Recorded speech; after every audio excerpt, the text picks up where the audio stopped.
Hey guys, Xaryu here, and today I want to show you guys some more games on my push to rank 1 playing Holy Pally God Comp. But briefly before this game starts, I want to talk about 725. The prismatic cloak changes did in fact go through, so you can't blink CC anymore. It is a 50% spell damage nerf, so instead of immunity to spells, you have 50% less damage taken from spells. Huge nerf to mages. In addition to that, I guess some spell damage got buffed from mages, and other than that, there was pretty much no changes. Having said that, a lot of people are probably asking, are mages still viable? Are mages still good? It's hard to tell with just like a day or two into the patch. I think if I had to guess that Mage Lock Shaman MLS is probably going to be one of your best comps. I also think Rogue Mage, maybe Druid, or Rogue Mage, maybe Priest is going to be okay. It's hard to tell, guys. It's hard to tell until the meta kind of shifts itself out. But in general, Warriors are really good. Rogues are really good. Warlocks are really good. Resto Shamans are really good. Mistweaver Monks are really good. Enhance Shamans are really good. And I think Hunters are pretty good. And then Mages, Shadow Priests, a lot of these classes are not the greatest. Holy Pallies aren't the greatest anymore. Disc Priests aren't the greatest anymore.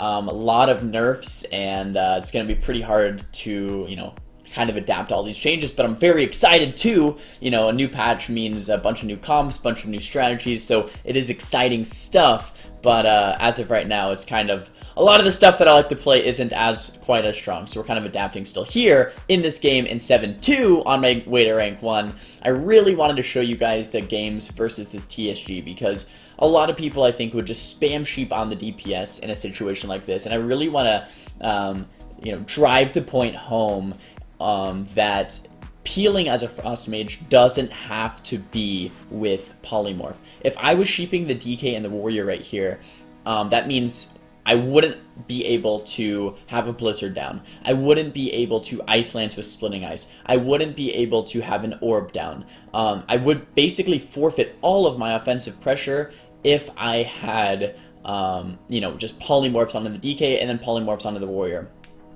If you need to do that, like, you can, but the problem is, guys, is instead of winning the game, you're going to slowly lose the game. So it's almost like you have to figure out how to live without the sheeps and live with the slows instead. Right here, I want to talk about this. I was kind of on the Pally a little bit too long. I don't think that was very good. I think that was a mistake on my part. I really thought I could force his bubble, but after he faked my kick and I just didn't have quite enough damage to force his bubble by myself, I kind of wasted time on the Pally instead of helping my Shadow Priest with the DPS. But my Shadow Priest does the right thing. He pushes in. We get that full silence and the full hush onto the Pally.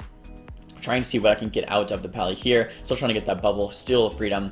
The Warrior and the DK are pretty much connecting onto my Priest here. And instead, a lot of people right here, guys, they would start sheeping the Warrior and sheeping the DK. That's bad for multiple reasons. One, it sheeps off the dots, it sheeps off the VTs, okay? The VTs are healing my Priest and damaging the Warrior and the DK. We're not going to win without them rotting, okay?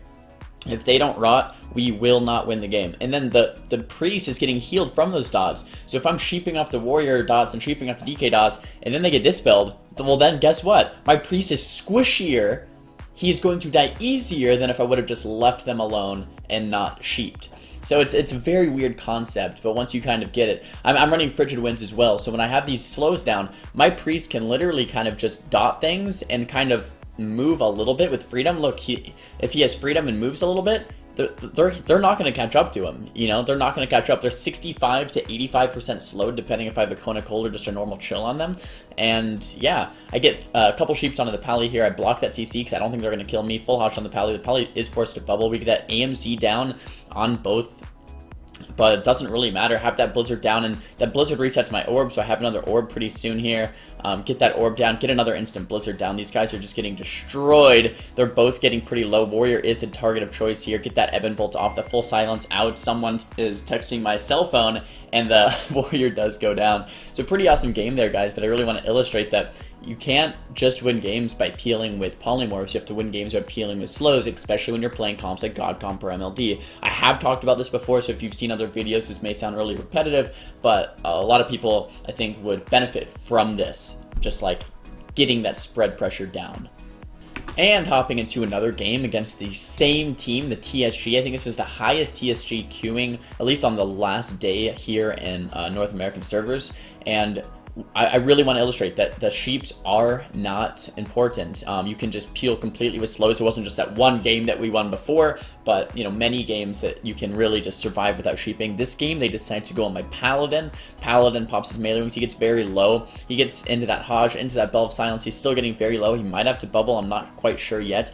But all of those unholy DK pets are getting hit by my Blizzard, which resets the cooldown of my orb very, very quickly, which is very nice, obviously, because then I can just throw down another orb, and then another instant Blizzard, another orb, another instant Blizzard. So I'm just doing so much cleave pressure here. I want to try to get a sheep on this pally out of that fear. Trying to get it. We'll see if I do. He does get that sack off, so that's actually a pretty bad mistake by me. I should have just casted the sheep a little bit sooner. Pally got that sack off that fear. And let's actually see what happened. Let's rewind. Yeah, so the pally was feared. I was casting sheep. I really should have just blinked and gotten that full sheep off the fear. But instead, I orbed first, canceled my sheep to orb, and then sheep. So very, very bad mistake there. Definitely want to keep the CC pressure, that CC chain going to maximize your pressure. So that full sheep into the full fear is very important. If I would have landed that, I think by now we would have already won the game. My pally's doing a great job of kiting, though. We still have life swap available. So we're feeling good overall, but yeah, definitely don't want to do that. So learn from my mistake there, guys. Keep those CC chains going. Don't be a noob and cancel your sheep. Maybe I thought the DK had a kick up, so maybe I was trying to fake. I'm not sure. Do manage to get that full sheep there, though. Maybe that'll make up for it. The warrior's getting quite low. The DK's already hovering quite low. We get a full fear off that full sheep because I could not get that resheep. Warrior hovering still, DK hovering still. Once I have another orb, once we get a little bit more CC, maybe a Hajj gets on the pally. There's the full Hajj, triple orb on all of them, triple Blizzard on all of them. They're all just going to go down here, or at least just take so much pressure. My Shadow Priest is forced into dispersion here, so I think we have life swap available. No bubble. So we're getting pretty low on cooldown. So next CC, we kind of have to win. Once again, I am playing Splitting Ice, not Ice Nova here in this matchup, because I think the DK and the Warrior can really take it. He Warbanners my sheep. I get that sheep. I kill the Warbanner, trying to get that resheep there. Get it. Maybe one more sheep will follow after that, and then we can maybe full fear, full silence into a Hajj, something like that. We'll see how it works out. We got that full fear. The bubble does come out. Mass Dispel. He actually gets stopped on that Mass Dispel. So now the pally bubbles to kind of break up our CC chain. We couldn't get that MD off.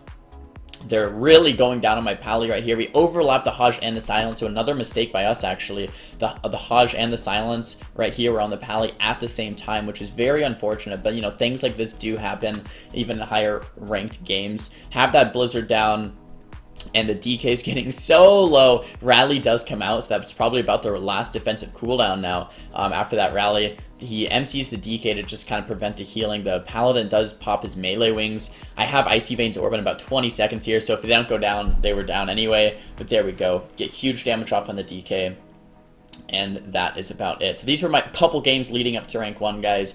TSG, I think God Comp is favored in this matchup, so it's not like an impossible matchup or anything, but a lot of people will say, you know, how do you do that? If they were training me, I think people in the comments might be like, we want to see a game where they're training you. If they're training me, there's no chance they can win. I'm just going to be kiting them. They'll never really hit me because you know, in addition to the freedoms that they were giving my Shadow Priest, I have 2 blinks and 2 ice blocks. I mean, with those slows, with the spread pressure, with my Shadow Priest absolutely just free casting because they don't have any type of cross CC for my Priest, it would just be disastrous for them if they went me. Having said that, I could maybe try to find a game where they went me and just showed you guys the outcome of that.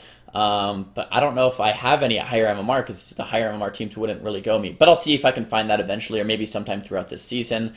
But as always, guys, I hope this video was helpful. Thumbs video up if you liked it. Thumbs video down if you didn't. Talk to me in the comments below. And I think it really is bad to sheep. Don't forget to subscribe, and I'll see you guys next time.